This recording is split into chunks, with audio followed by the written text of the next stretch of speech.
Run it up, then run it back. Run it up, then run it back. Run it up, run it back. Run it up, then run it back. Happiest of Wednesdays to everyone out there. This is Run It Back. My name is Michelle Beadle. That is Chandler Parsons, and Lou Will.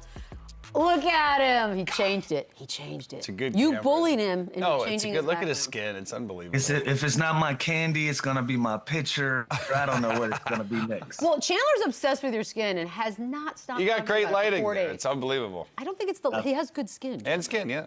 Oh God. I already said that, appreciate Michelle. All right, before this is we were getting live. awkward. Can we just talk about Christ's LeBron sake. James? Let's make it weird.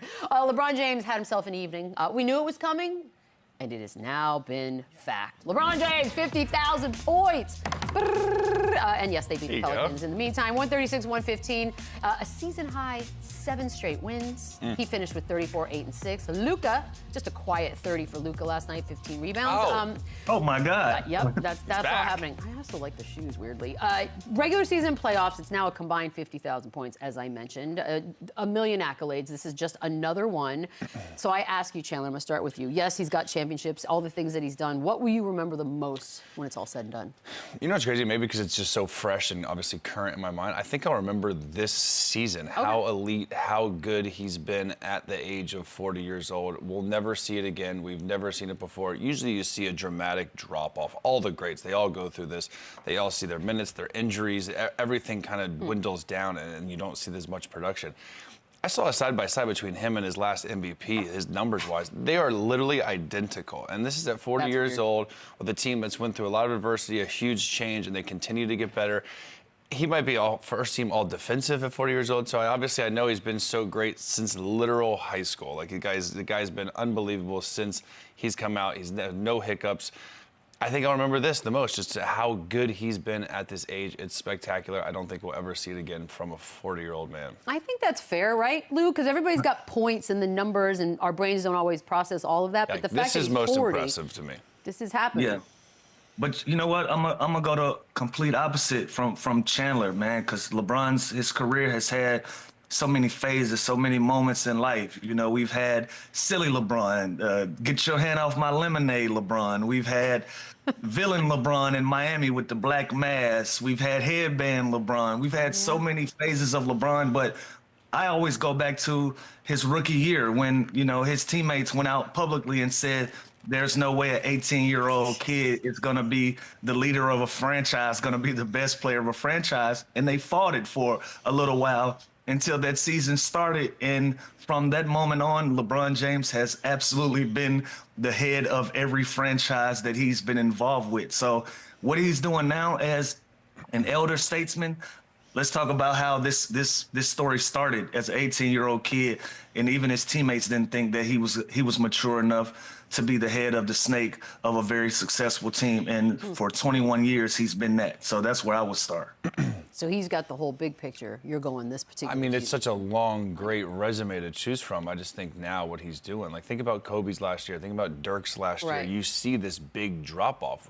This guy's better than ever. It really is insane. I know. I think it's like the last 2 months have been as good as any year, if crazy. not better, that he's had ever, which doesn't make sense. There are some players in the 30,000 range of points. KD, Harden, Curry's got almost 29. Is anybody getting to 50? I mean, KD's the obvious choice, right? He's going to play for probably 4 or 5 more years, and he's the closest at 35,225 points. I don't think James gets there. I don't think Curry gets there. Maybe it's someone young. Maybe it's a LUKA, which that would be Nico's nightmare if he plays that long.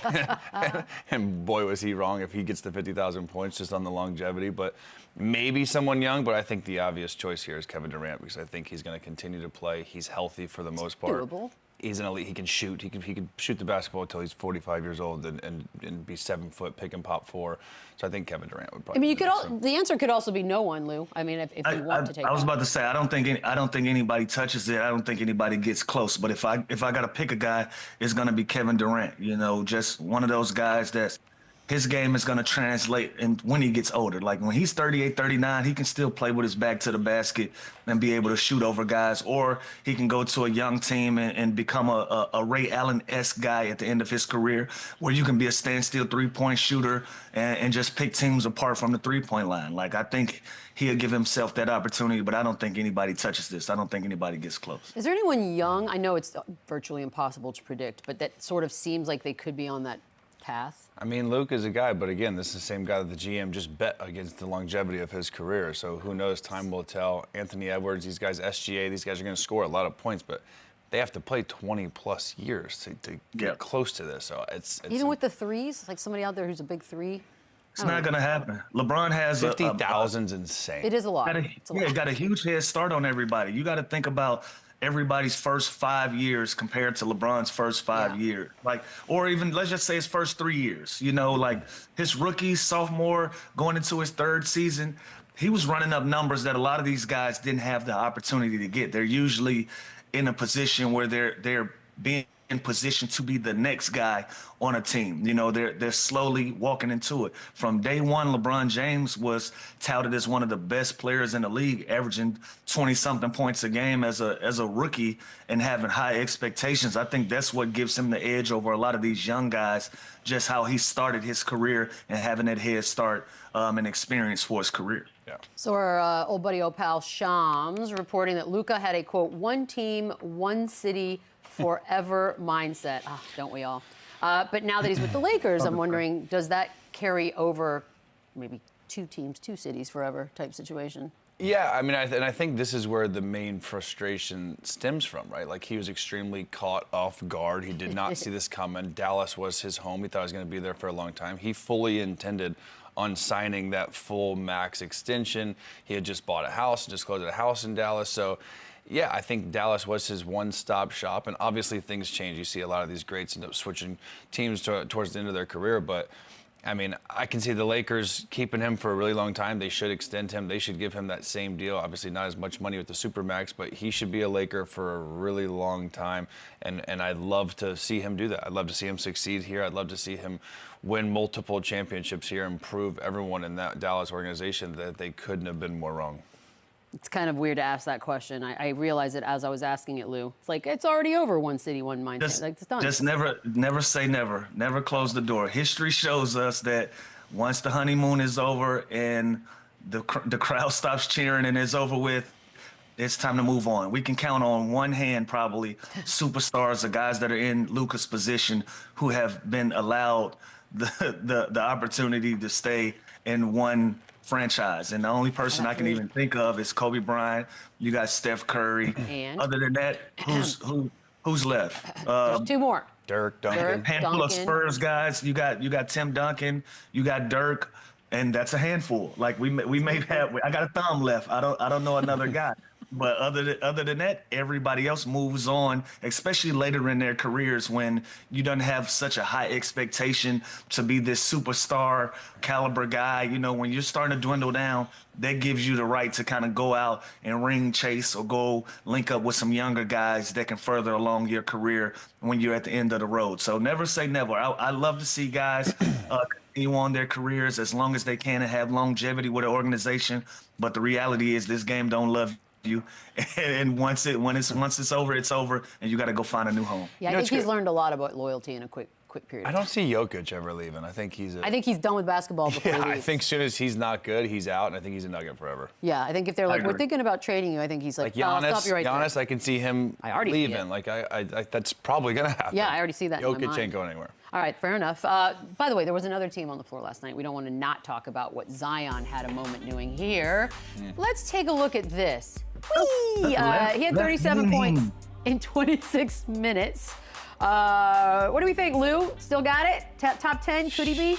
That's fun. Good Lord. We ain't gonna start these tops. How about top 20? Let's start there. No, it's just great to see him healthy. It's great to see him active, above the rim. He looks like he's in great shape. He's still flying, still putting a lot of pressure on the rim, and so.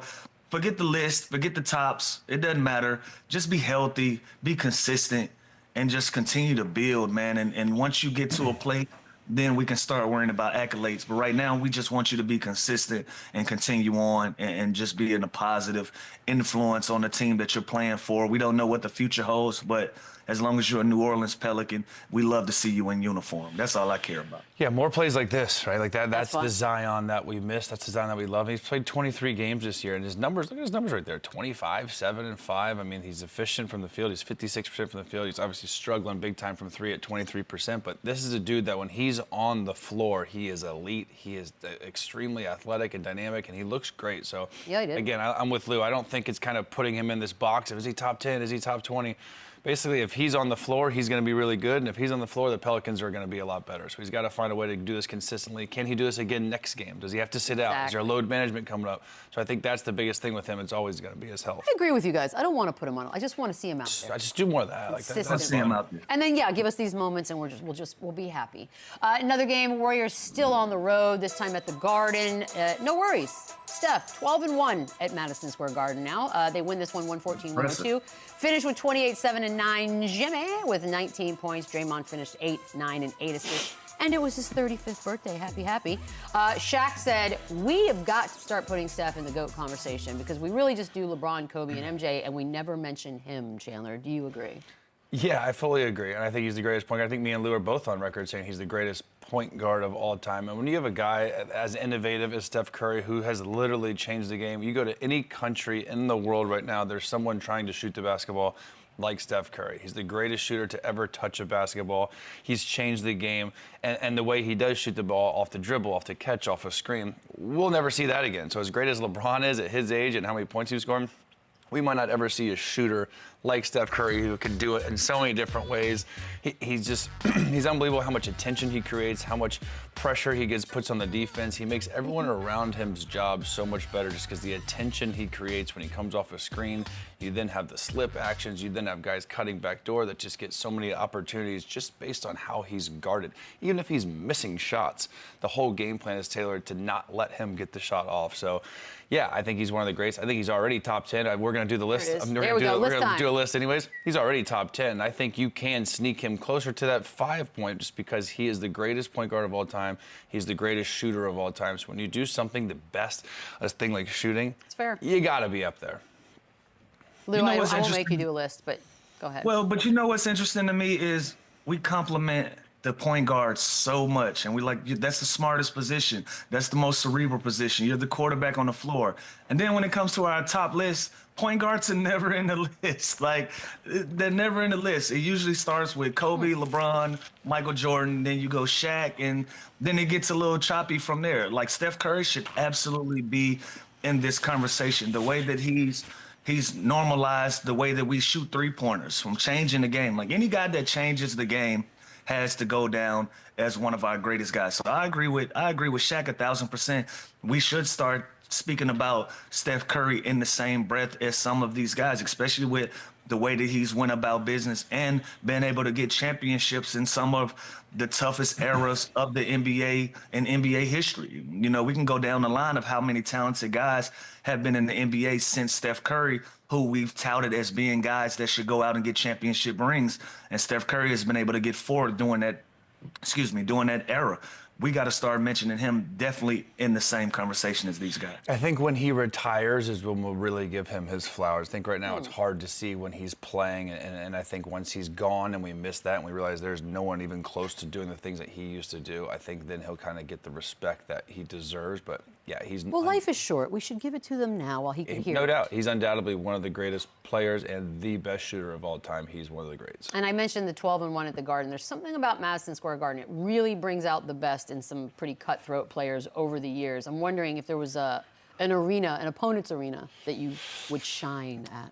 I mean, MSG's the Mecca, right? The place is always buzzing. It's so fun to play there. For me, it was always my hometown. I loved going back to Orlando. Okay. I loved playing in front of like my friends, my family, things like that. But they even said Steph Curry, he won for Davidson when he played at MSG. So it goes back to in college. I think he's 13 or 14 and won if you count his college games. But you can just tell he's a big-time player. He is a showman. He loves the energy. And right now, they are a team on a mission, and they are balling right now. So I don't think the streak is going to stop anytime soon. Obviously, this is the only time they go there this year, but there's just some gyms that you're comfortable in that you can see the ball going in. Most of the gyms for him, he sees that. It's true. But for some reason, he just can't lose here. Did you have one, Lou, that you loved going to and played well? It was Chandler's hometown. I love playing in the Amway Center down in Orlando. I don't know if it was the humidity in the air or what, but that was one of the gyms that I just used to absolutely cook in, and it was somewhere that I look forward to playing all the time. I gotta do some numbers search on that. I wonder if that's a thing that we don't ever look at. Yeah, right? I'm curious to know. Check it out. We find out just like they were really bad defensively when we played. We would just cook them. Same difference. It doesn't matter. There's a reason. They're 9-1, by the way. The Warriors are since Jimmy Butler came on board, which is hilarious because they said the goal was to get to the 6th spot. Well, they're in the 6th spot. Lou, what is the ceiling at this point? What are they? 3 games behind Houston at the moment. Well, they set the goal at 6, and then I think Draymond demolished it when he went to All-Star Weekend and said they were going to win a championship. So now it looks like they're on pace to at least put some pressure on some of those goals. But you know, they set out to get in a guaranteed playoff spot. They've done that, and if you know anything about the DNA of this Golden State Warriors team, especially with 2 of the big 3 still in place, they have a championship mentality. So when Draymond says these things in jest, you still got to take it serious because he got one of the best players of all time that's with him, and you added Jimmy Butler, and now you have all of the surrounding parts that makes this team dangerous. You got to start taking them seriously. So at the 6th spot, I don't think they're done doing damage. I think they're going to continue to put pressure on the 5 teams that's in front of them and try to put themselves in the best position possible. Yeah, call me crazy. Memphis losing all these close games, kind of Houston coming back down to earth. There is a chance that the Golden State Warriors could sneak all the way up to the 4th seed and get home court advantage. After everything they've been through, that would be unbelievable. But think about it. They're 4.5 games out of home court advantage. There's 23 or 24 games left. Like, there's plenty of time for this team. They are rolling. They are peaking at the right moment. You know, it's all momentum. And when they're vibing right now, they go to every game right now, and they understand they can beat anybody. If they play the right way, if they play hard, they can beat anybody. So I think home court is in sight. I really do, and I don't think that's nuts to say. I think it's very possible. How are we in the year 2025 looking at and I'm sure the league is loving it, the idea, but a possible Lakers-Warriors playoff series, Lou? Like that, what's happening? Ratings will be sky high. We won't have a ratings problem. That's a fact. And I think a lot of our NBA fans are just laying dormant right now. They're waiting for the playoffs. They're waiting for some of these sexy matchups to get them excited again. And we can start right here with the Lakers and the Warriors. This would be absolutely must-see TV. It's going to have star power. It's going to have everything that you can imagine. It's going to have 2 teams that got something to prove, 3 superstar guys at the end of their careers that are looking to get one or two more cracks at having a championship run. So if you match these guys up, let's get it understood early and get it out the way. Somebody has to go home, and we're going to get this thing cracking. So I look forward to some of these matchups, and I hope it happens. Yeah, I don't care when. I want it. Even if it's first round, I don't want it. First round, Steph versus LUKA, Jimmy and Draymond versus LeBron. Like, yeah, bring that on. Down for the first round. Let's get it. Yeah. Let's just go. You know what? You're right. I don't care games. when it happens. Yeah. 7 Royal games. Rumble. Get everybody in there. Let's get it out the way early. I'd rather it be a little later in the playoffs, though, you know? Just cool. A little bit later is all I'm asking. Suns were in action as well. Crazy game. Kevin Durant with 34 points. 19 of those came in the 4th. This was a big rally. They were 23 points down in the second half. They come back. They beat the Clippers by 2. There's a moment. By the way, they're 3 games back of the Mavs for the 10th spot. Man. Okay, what happened here, Chandler?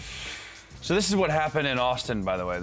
Right. Are we showing what are we showing? No, we were just showing the end of that, and then we'll show whatever. Oh. I mean, this was a crazy game. This game was over. I literally almost turned the game off. 23-point deficit. They were frustrating. We'll show the moment later with Bud and KD where they get into it, and this has happened before. This happened against the Spurs when we were in Austin. But I think the Phoenix Suns should throw out every single game film except this 4th quarter of this game moving forward.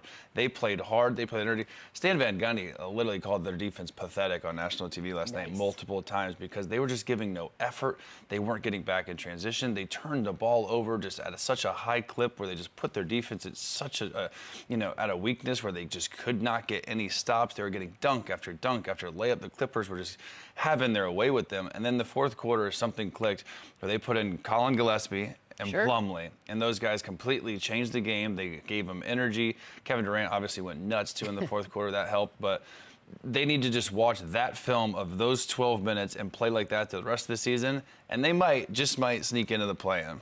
Also, Clippers, what are you doing? But by all means, Lou, go ahead. But also, this is just putting a Band-Aid on it because they should have lost this game. And if they lose this game, I think all their pets' heads are falling off. There it is. So that's what I was going to say. Yeah, I'm not changing my position. I think this was more of a Clippers problem than a positive for the Phoenix Suns. You know, they went through another one of those lulls where they couldn't score the basketball for 3 to 5 minutes. They just couldn't get it going. You know, it's hurting them that Norm Powell is out of the lineup. They can't find that scoring punch, that other person that takes so much of the pressure off of Kawhi Leonard. And, you know, James Harden, he has these stretches where he's not being aggressive on the offensive end. He's more of a facilitator when he should take the facilitator hat off and put his scoring hat on. And they just go through these lulls where they can't find a rhythm on the offensive end. And I think that allowed Phoenix to get back into this ball game. And once a team has momentum, they have momentum going, it's hard to stop. And especially if you have a young guy like a Colin Gillespie that's making shots and made a big shot. He basically sent the Clippers home last night on a single side tag where he was wide open on the other side. Like, when you get production out of some of these guys, that's a positive thing for the Phoenix Suns. But for me, looking at this game, it was more of a Clippers problem than it was for the Phoenix Suns doing something positive. Clippers are doing. And you could just see this in the third quarter. The home crowd was booing them. Yep. This was a wrap. And then I think this could be again. I think it is just a Band-Aid on a big problem. And I think this team's getting blown up this summer. But you put in a guy like Colin Gillespie, I'm not a big plus-minus guy. In 14 minutes, he was plus 21. The guy was unbelievable. Yep. In the fourth quarter, show him love. Yeah, in the fourth quarter, they held him to 22 points. They outscored him 43-22, and KD had 19 in the fourth quarter. But it was all because of their defense. And this team has the capability of being a solid defensive team.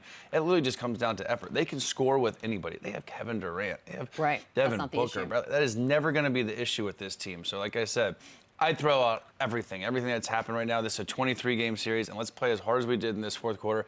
Colin Gillespie, he better play next game. Plumlee better play next game. I think they found some rotation guys that they're going to tweak after just this little fourth quarter. But this could be a turning point, but also this could just be a Band-Aid on a real issue. That's where it's going to get blown up still. It may be a Band-Aid because now Gillespie, he shot the hell out of it last night. Now you're putting yourself in a position to be on. Now you're on a scout report. Dang it. So how does that? Yeah, how does that translate to you being on a scout report now, where teams are actually game planning for you and you're not getting some of these looks? So that'll be interesting to see moving forward. But I like the pace that they play. They got a lot of looks in the transition, a lot of layups, a lot of dunks, just moving, just playing fast. Now I don't know whether that was the Clippers just not doing their part on the defensive end or the Phoenix Suns, they found something in being a faster, more transitional team. I know there's already so much talk about who's being moved in the offseason, if everybody's being moved, but there's a moment in the first quarter that I know Kevin Durant loves that we're all going to show all day today. Here it is, and Blamo turns around, says something. He did say after the game, if we both didn't care, we'd never have stuff like that, Lou. I mean, it's just two dudes caring, right, Lou? Like, I don't know why we're making this a big deal.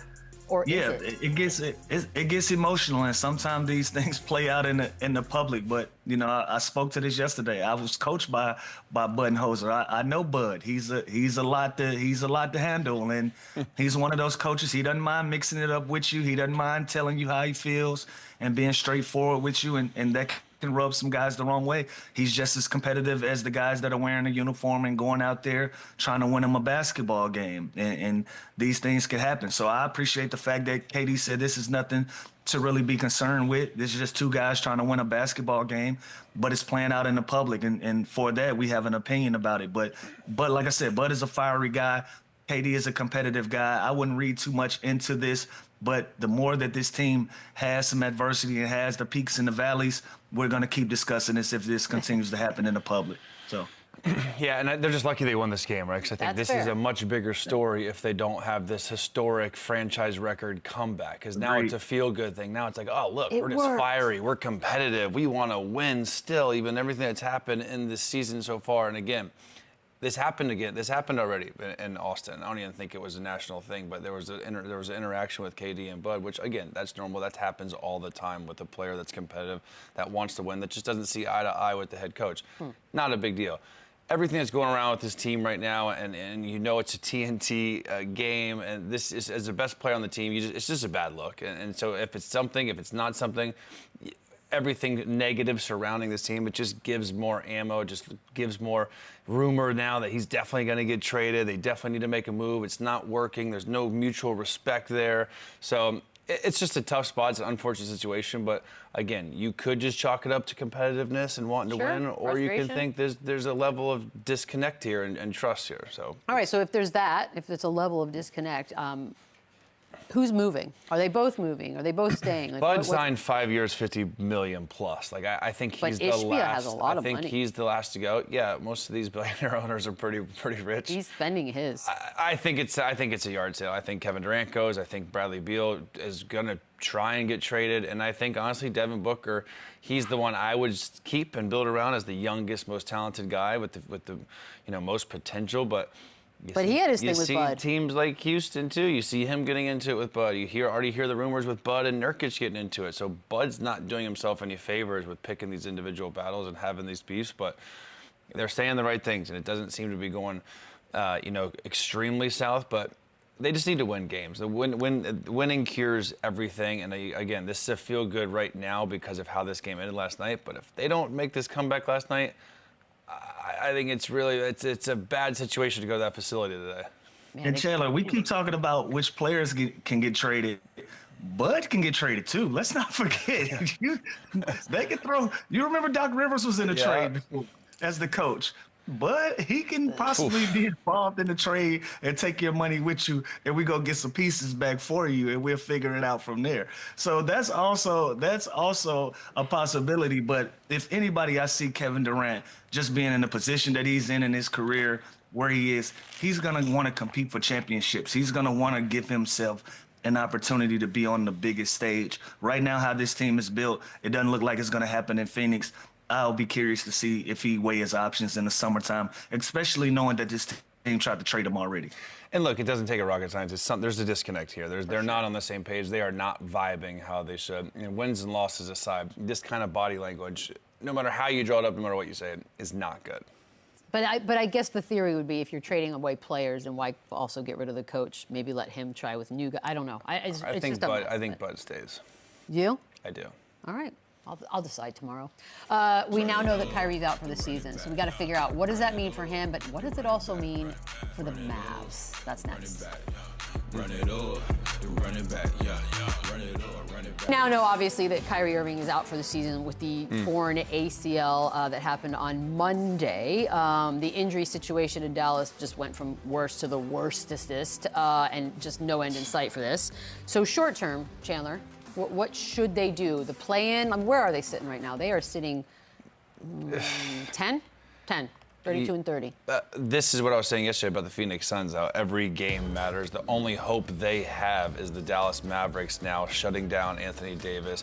Obviously, Kyrie Irving's out for this season. You see Jaden Hardy's out. Their bigs are still out. So it's kind of this no man's land now where they need to make one final push and bring Anthony Davis back and try and get some of their pieces. PJ Washington back on the floor, but it seems like that's a long shot, and they're in big time trouble. I think even with those other guys back and Kyrie Irving out, they don't really have a shot to compete for a championship this year. It could be a similar situation as Philly's doing on the East Coast. We're basically shutting them down, not necessarily just dumpster fire tanking, but trying to get the best pick this year and then coming back with a healthy, loaded team next year. And it puts Kyrie Irving's free agency a little bit into jeopardy here this summer. I'm sure we'll get to that, but I don't think they have enough. With Kyrie Irving out for the season, I do not think they have enough to compete. So it might be smart just to continue to rest Anthony Davis and have them fully healthy coming back next year. What do you think? And we'll get to Anthony Davis, too, because Shams had a report on that as well yesterday. What do you think? Yeah, I disagree, and I say that because with all of these teams, when they go through adversity or the star players go down, we automatically go to the tank card or the pack it in card. This team is sitting in 10th place. Now, they are going through a lot, and they have a ton of injuries, but they basically got identical records with the Clippers and the Kings. Like, you're in the mix of these things. Now, do you have enough to compete for a championship? Hell, who knows? But at least give yourself an opportunity. If you fall flat on your face, then you fall flat on your face. But continue to push forward. You're still in a position, and with that, if your star players come back, and obviously Dallas is they're gonna look at their roster, they're gonna see who's good for us and who's not. Let's see what your team is made of. Let's see what some of these guys are made of without your star players. Let's see what a Max Christie is made of. Let's see who Spencer Dinwiddie really is. What can we really get out of Najee Marshall? Dante Exum is back in a lineup from injury and from all of the things that he's went through. Like, let's see what some of these guys are made of and see what kind of run they can put together. Your first round pick is already protected as it is. So continue to push forward. I don't see why you would pack it in when you're right there in the mix of some of these other teams that have way more talent than you, but they're going through just as much adversity. Give yourselves an opportunity and see what happens. That's my fair. That is fair. I mean, it's funny. We're like, oh, shut it down. It's over. Don't even bother trying. Well, the only reason I'm saying shut it down, too, is because I don't think they have enough to win games. I think if they continue to miss P.J. Washington and Hardy and Lively and Gafford and Irving and Davis, who the hell are they going to play to win games? They're running out of bodies. So, again, I'm not saying this is a panic. I think they're going to play their guys. I just don't think they have enough guys to win games and kind of stay afloat. I think this is a blessing in disguise for the Phoenix Suns, even the Portland Trailblazers, who are playing really well right now. There's now light at the end of the tunnel for them, seeing how much adversity the Mavs and health issues they're going through. So, again, do I think they're going to try and lose? No, I just think the product that they're going to put out there is going to lose. They are at Milwaukee tonight, by the way. Yeah, but Chandler, it's just about messaging, right? Like, if you're Jason Kidd, you can either go in there and light a fire up under these guys, or you can start playing some lineups that we can look at and be like, what's going on here? You know, it's about messaging. And like I said, if they fall flat on their face and they don't win any games, so be it. Like, you're playing with house money as it is. Like, you already have an out dealing with everything that you're dealing with. But still, when all of that dies down, you're still in the 10th place. Now you got the Clippers right there in 9th place in front of you. You got the Kings right there at 8. You're in the mix. Some of these teams are going through things as well. So if they can put a 2-3 game run together right here with these guys, depending on scheduling, I don't know who they got on their schedule, they might can find themselves in a 7 or 8 seed by the end of the week if they do this thing right. So it's hard for me to just say pack it in because you don't have some of these guys. And like you said, who are you going to play? Well, let's figure it out. Let's see who's worth keeping, and let's see who really wants to compete and give themselves an opportunity to stay on this roster. And you know what's interesting? They're going to tell us, because is Anthony Davis coming back or not? So that's the thing. That's the tell-all. Yeah. And again, you know what's interesting? We keep saying they're in the 10 seed. 2 years ago, without this play-in tournament, I think that would have made this decision easier to shut it down. Now this whole play-in tournament kind of gives them hope to, okay, we get in this tournament, anything can happen. It buys us another week to get these guys healthy. So this is another advantage to the play-in, to where now there's 10 teams with hope, you know, in that 6 to 10 range, not just an 8-man, you know, playoff team. Also, in fairness, those other guys, they deserve a chance to, that it's their jobs too. Just because KYRIE and AD, and that's where we are now, because the report came out yesterday via Shams that Anthony Davis and his representatives are going to have to sit down and have a pretty difficult conversation on whether or not the one game, the 3 quarters that we saw him in a Mavs uniform, will be it for this season. Now, even if he does sit out, Lou, I still think everything that you just said pertains, right? Like, everybody that's left to play still wants to do their jobs and try. Like, there's no reason to just give up, as we so flippantly say in this business. What do you think, though, at the idea that he might just be done for the season? If this is something serious, they should take a note out of the Joel Embiid notebook and say, let's pack it in and let's figure this thing out. Let's get healthy and let's get it back to as close to 100% as we can get. However, if this is something that can heal and he feels like he can go out there and add something to the team, I think he should put his uniform on and go out there and compete. You know, as much press as Nico is getting, as much bad press as he's getting, you know, AD has a history of injury. And for the fan base in Dallas to only see him for 3 quarters, they still want to know what he's made of. They still want him to kind of, I don't want to say prove himself, because we know exactly who Anthony Davis is and what he brings to the table, but he has to become part of this fraternity in Dallas as well, where this fan base can trust him moving forward as well. So if he's healthy, I say you go out there and compete and give yourself a chance to win games and put Dallas in the best position possible. But if this is something that you're going to go out there limping around, trying to be tough and trying to tough through it, and you're not giving yourself the best opportunity to go out there and do that, I say you pack it in and we look forward to next year. And I'll say that Anthony Davis, he has to want to play, right? Everything that's going on with the media, how good the Lakers are playing, you know he wants to get on the floor, you know. So I don't know if the severity of the injury, but the fact that these reports are coming out with Shams, that it's even a discussion. After the Kyrie injury. It means it's not good. And it means, okay, now Kyrie's out. Now our chances are even smaller. So if there's a chance that this can linger in the offseason and then become something where I have to miss time next season, then it's no question. But again, I'm with, like Lou said, if the dude can play, I mean, play. Like, what's the worst that happens? Like, you need to prove yourself too. You need to give this fan base some sort of hope, some sort of, joy looking forward to next year. Everything they've been through, the least they could do is that. I mean, you already raised the ticket prices. You got to show them that something good is coming next year. All the stuff they've done, by the way, that's probably the crazy. By the way, I'm not a PR guru by any stretch of the 8% imagination. raise and people are leaving the game. I'm like, what? I do a better job That's than just that. bad optics. It's Super tone deaf, yeah. so not reading the room. Kyrie is in his 14th season. You mentioned what he was up for contract-wise. He's going to be 33 at the end of this month. What does all of this mean timing for him? I think he has two options. I think he can either opt in for his $45 million contract, be 33 years old, and kind of prove himself yet again, which is crazy, the fact that Kyrie Irving might have to prove himself. Or I think Dallas could give him a friendlier deal for them, sign him to like a 3-year, have him opt out, sign him to like a 3-year, $80, $90 million deal, give him the luxury of taking his time with his rehab, get back healthy, and then at least you still have him under contract with no LUKA to have him get the keys back, even if he's 33, 34, coming off a torn ACL. So Can I ask a question about torn ACL, though? Yeah. Is it not minimum of a year? I think nowadays it's quicker. It's much 10 quicker. months? It's No, way less, quicker less. with the technology now. I tore mine back in 2013-14.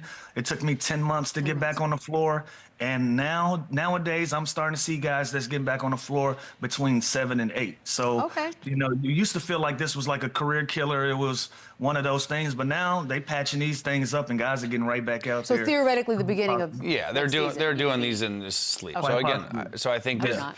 Lou, what do? Do you opt in for the $45 million deal and prove yourself? Yeah, you opt in. Right? Or do you take like a 3-year, $90 million deal and just have those extra years there to kind of take your time with this rehab?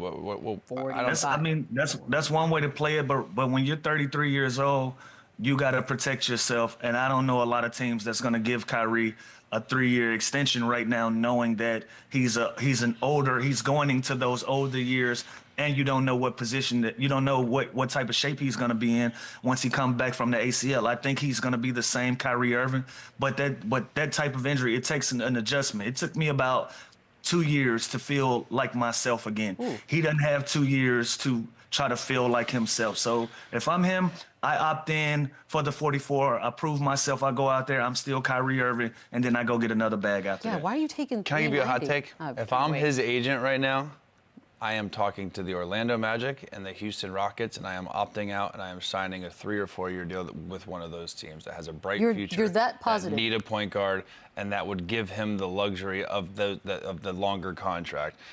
33 years old, proving yourself on sure, you can go that route, but I think he's up for one more contract. If he can get that this summer, whether it's with Dallas or not, so be it. So can I play devil's advocate? And the two teams are like ACL. Like again, you're still 2 years out of feeling like you have Kyrie Irving. Like, we're only talking about the Kyrie Irving side of it.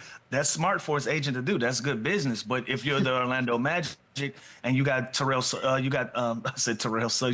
that's out, you have that point guard that's out, you kind of sitting here like, I don't want to hedge my bets on another point guard that's going to be recovering from an ACL injury. I'm gonna want somebody that's young and that's healthy. And so that's one side of the ball. But the other flip of the coin is what teams are going to entertain this conversation. Well, then, Lou, I'm shocked that you would take the option at the 45, because it sounds more like you're thinking I would have some doubts to take 3 years.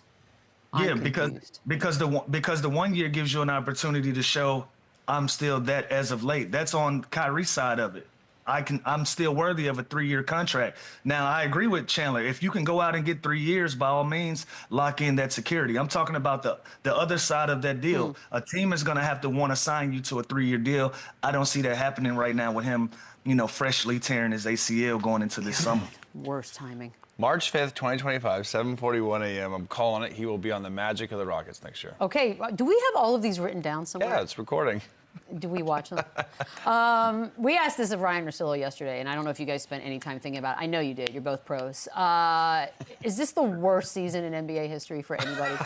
Like, just well, as far as, and by the way, a lot of luck. Philly fans have something to say about it. But look at just, if you see it in writing, Not that's to me. rough.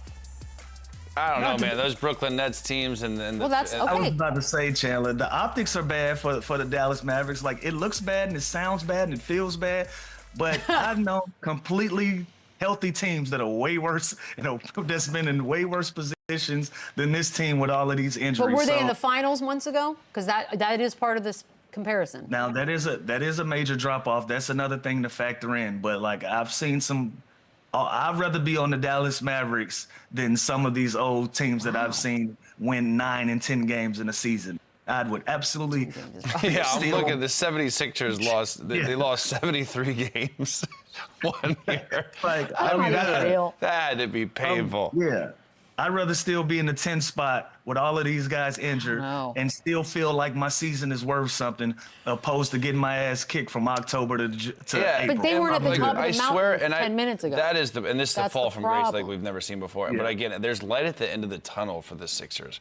There's light at the end of the tunnel for the Mavs. I would much rather be one of those teams than the Charlotte Hornets that are just getting dubbed every game, that have no future. You know what I mean? The Wizards that are completely in disarray and have nothing going on for them. At least they have talent, they have injuries, they have excuses of why it's not going well, and they have hope for next season. Some of these other franchises are just stuck. These two franchises aren't stuck. It's a shitstorm right now for both of them, but it's going to get better. It's a poop storm. Chandler, work on that. Storm. All right, we're going to take a quick break. There are some players out there we just don't give enough love to, so we're going to do that next. Run it back, run it up, run it back. About all the time, same. So we want to talk about some of the dudes that don't get enough coverage, or maybe they get bad coverage. We're going to start with you, Chandler. Under the radar Eastern Conference player that deserves some love. DeAndre Hunter. This guy has been really good. He was a high pick of the draft. I think he was 4th pick to Atlanta. He had a lot of promise coming in, two-way player, and now he's really found something since he's gotten to Cleveland. They haven't lost since he's been there. Yeah. He's great. He makes threes. He takes good shots. He takes care of the ball. He is just the most solid pickup, I think, at the deadline that's happened this season.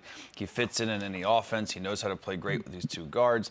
And most importantly, he's a 3-and-D guy, which is so versatile. He can handle. He get out in transition. He's strong. He can switch 1 through 5. So he's one of those guys who I think is an all-star level talent that now that he's on the Cavs, I think he's going to be a 4th or 5th option. And I don't know if that will happen, but he's got to really explode on some nights. But he's just a great player that you want on your team and just a solid dude on a championship team. You agree, Lou? You got someone else? Absolutely. Yeah, absolutely. I don't know about him exploding at night, but interesting. But yeah, he's definitely I gave you something that takes your own medicine, Chandler. But he's definitely bully. Definitely a 3-and-D guy, and I'm glad. Oh, is he a D guy, Lou? Here we go. Off the rails. I love what he brings to the table for the Cleveland Cavaliers. You know, he's one of those guys just going to do his job. He's going to be solid. He won't go off the rails. And just a great additional punch to have coming off the bench, especially when you can put one of your star guys on the bench, and he's going to give you something positive every single time. And like Chandler said, they hadn't lost since they've added him. They were rolling before him, but now he's made this team a lot more stronger. So he's one of those guys for me. I feel like Cash fans are like LUKA trade, but I feel like this trade is the one. He's also the greatest dude, most low maintenance guy. He's going to cause no issues. He's exactly what the Cavs need. Don't jinx it. Now something stupid. No, he just doesn't have the bone. No, he doesn't even have it in his DNA. Yeah, I love to hear that. Impossible. Lou, you're up first on this one. Western Conference under the radar player. Who you got? I went with Jamal Murray. As much as we make a case for Jokic, and we were talking about them being a duo this past year, we stopped talking about the 1-2 punch and we just started talking about the big fella. But Jamal Murray has been solid. The last couple of games, he's had 31 last night, 26 the night before that, averaging 21 and 5 on the season, having a very, very solid season. And for that, he's been able to go under the radar. He's one of these guys that's contributed to the Denver Nuggets resurgence just as much as Jokic, but we don't give him that same credit as we did before. So I just wanted to shine light on Jamal Murray still being in the position as the Robin to Batman and being part of their successful story. He got a lot of negative coverage too at the beginning of the year. I think it's just because we know how great he can Sure. be, right? I know that Jamal Murray bubble is the one that we kind of keep comparing things to. But yeah, he's so important for the Nuggets and their success. Is that who you have? No, it's not. I went with a Clipper, and I could have went with Norman Powell here because they are absolute cheeks without Powell since he went down. I think they're 1-6. But I went with Lou's guy, Zubac. He has having a career year, by the way. He's averaging 16 and 12.5 rebounds, both career highs. He has been so solid with them. Him and James Harden two-man game is elite. I think it's the most, two-man connection on the entire NBA in that pick and roll and lob threats. So he's been great. He's been solid. He's played 59 of the 61 games, so he's been healthy. He's been dominant on the glass. And you getting 16 and 13 from your big man, that is a hell of a year. And a lot of the credit has gone to James Harden. Norman Powell has had a heck of a year, deservingly so, but Zucci Man has been the most solid, consistent player on this team all year long. Love for him. Okay. I love this. I love this pick. Another one of my rookies. We linked up in the LA Lakers purple and gold, and he liked it so much he followed me over to the other locker room and he came on over to the Clippers. But another guy that I've seen work night in and night out, trying to establish himself, and now he's finally getting there and getting his flowers. So I love this pick. Also, one of the best trades of all time. I think they traded like Muscala and someone else for Zubac, and it was probably one of the bigger fleece jobs in the history of the NBA. Fair enough. Western Conference coach that deserves some love, Chandler. JJ Redick. I think this guy, it was kind of a strange hire. Everyone didn't expect it. Such a prestigious franchise and job. And JJ Redick has come in here as a young coach first year. He's surrounded himself with great assistants that have been head coaches before. He's got the personality to have everybody buy into his philosophies and what he's doing. He's handled substitutions and rotations pattern great. They made the splash for LUKA, which I don't know how much he had to do with that, but he has them playing at an all defensive level. He's not under the radar. We don't even say the Oklahoma City coach's name. Well, what is it? I just think that no one right now would think that they would be the 2 seed. No one right now would think they'd be the best defensive team in the NBA. Like, a lot of that has to come down to coaching. He has everybody happy. You had a guy like Luka Doncic and Austin Reeves' numbers go up. Like, how does that happen? That's got to be something to do with the coach. And just knowing JJ, he's such a student of the game. He's so brilliant. And I know he's on the Lakers. I know he's going to get a lot of attention, but it's undeniable what he's doing. They are 39 and 21, and they have gotten so much better defensively. You got to give him his credit. I don't care that he's on TV and he's more recognizable than some of these other coaches. He's doing a hell of a job, and he should be on the talk for Coach of the Year. Interesting. Lou, do you have the same? I agree with Chandler. As much as we criticize this Lakers team starting the season and even before he coached his first game, we all had our concerns about him being the coach, and we had opinions about it, and he shut all of us up. He's a worthy coach. Give him credit. Under the radar or not, he deserves the credit. Okay. And I know we're going to break, but the East coach is JB Bickerstaff. He should win coach. I knew you were going to throw that in. I knew you were. All right, we'll take a quick break. More on the other side. I knew you were going to do that. Jack. Run it up, run it back. Party. Chandler, go. I'm going to be as quick as possible here. I'm going SGA over points, 31.5 points. The way he's been hooping lately, I think that's a no-brainer. And Hartenstein over 9.5 rebounds. Jaren Jackson is out. I think Hartenstein dominates the glass. Lou, what do you got? Lou! I like OKC money line, and I like Bane over in points, getting ripped for the game. The last time that we've seen him, that gotta be a thorn in his side. I feel like he's gonna come out and prove himself tonight. Hurry. All right, fine. I'm gonna do Thunder money line, but I'm gonna do J-Dub over on the 21.5 Sick, points. DeAndre Jordan. Hey, go DJ.